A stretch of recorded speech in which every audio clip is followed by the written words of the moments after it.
Halo semuanya, Assalamualaikum warahmatullahi wabarakatuh. Perkenalkan, nama saya Nova Nuromdoni, biasa dipanggil Nova, dari D4 Administrasi Perkantoran Universitas Negeri Yogyakarta tahun 2022 dengan NIM 22811334034 dan dosen pengampu dengan nama Bapak Muhammad Hanafi, SAP MSI. Baik, di sini aku akan menjelaskan nih betapa pentingnya kita beretika atau bertata cara di saat kita menerima tamu dalam sebuah perusahaan. Tamu yang dimaksud dalam perusahaan adalah seseorang yang datang dari perusahaan lain untuk saling bekerja sama, menjalin kontrak kerja antara perusahaan satu dengan perusahaan yang lain.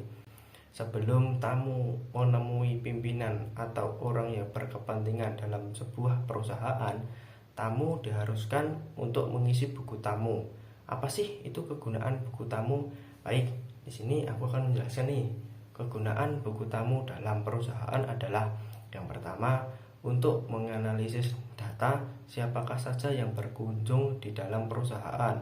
Yang kedua, untuk mengetahui jalinan atau kontrak kerja dan keperluan yang lain-lain dari perusahaan lainnya. Berikut ini aku akan munculkan sedikit info tentang mengenai buku tamu dalam PT Agung Abadi. Simak berikut ini. Baik, di sini aku akan menjelaskan nih. Berikut contoh mengenai buku tamu tentang PT Agung Abadi. Yang pertama ada nomor, yang kedua ada hari dan tanggal kunjungan, yang ketiga ada nama dan NIP, yang keempat ada jabatan, yang kelima ada keperluan, yang keenam ada tanda tangan. Nah, setelah kalian tahu nih kegunaan dan tata cara dan contoh tentang buku tamu, kita akan membahas nih cara kita untuk berkomunikasi dengan baik antara kita dengan orang yang atau orang yang bertamu di dalam perusahaan kita. Yaitu yang pertama, kita harus menjaga sopan santun. Yang kedua, berpakaian rapi dan bersih, wangi. Yang ketiga, jangan menggunakan bahasa yang lantang untuk menjelaskan sebuah perusahaan yang dituju. Jika di dalam perusahaan kita sebagai tamu harus wajib adanya perjanjian atau pertemuan dengan pimpinan yang kita tuju. Semisal terus ada komunikasi nih antara dari pihak perusahaan yang satu dengan perusahaan yang lainnya, karena agar langsung untuk menemui dengan pimpinannya. Tetapi jika tidak, maka akan ada halangan. Misal saya selaku tamu berkunjung untuk menjalin kontrak kerja dan saham kepada PT Makmur Jaya, tetapi pimpinan PT Makmur Jaya sedang mengalami sakit, jadi tidak bisa untuk menemui saya selaku pimpinan dan direktur di dalam perusahaan Makmur Berkah Abadi. Itu teman-teman. Jadi betapa pentingnya kita untuk membuat perjanjian dalam bertamu di perusahaan. Tetapi kalau kita bertamu di rumah maupun di lain-lainnya, kita tidak usah atau tidak perlu membuat perjanjian dengan orang yang kita tamu. Mengapa? Karena orang rumah itu pasti selalu ada, walaupun orang yang kita tuju ini selalu sibuk dengan kerjaannya.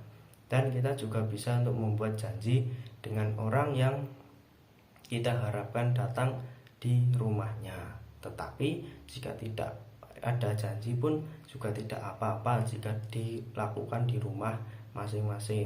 Tidak hanya di perusahaan nih teman-teman, kita bisa menerapkan juga di dalam rumah, di lingkungan kita, untuk betapa pentingnya kita di saat kita ada tamu, kita harus bertutur kata yang baik, yang sopan, berbicara tidak mengandung unsur sara, tidak menyinggung perasaan. Nah, kita itu diwajibkan berpakaian yang rapi, yang sopan, santun.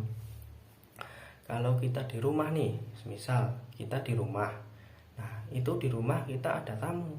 Jadi kita kan apakah sopan kita jika menggunakan celana pendek untuk menemui sebuah tamu, dan bertamu menggunakan celana pendek kan tidak sopan. Maka dapat disimpulkan jika kita datang ke rumah orang bertamu atau kedatangan tamu, diwajibkan menggunakan celana panjang, kemeja, dan berpenampilan rapi agar dinilai bahwa seseorang itu menerima tamu dengan baik, karena tamu itu merupakan sebuah tak menjalin silaturahmi antara seseorang dengan orang yang lain. Baik, itu saja yang bisa saya sampaikan. Saya mengucapkan mohon maaf apabila terjadi salah kata atau terjadi unsur yang menyinggung teman-teman. Saya mengucapkan terima kasih yang telah menonton video saya. Assalamualaikum warahmatullahi wabarakatuh. Dadah teman-teman. Kalau mau follow Instagram bisa di sini ya guys, @novanuromdoni, nanti aku cantumin di sini. Terima kasih. Dadah.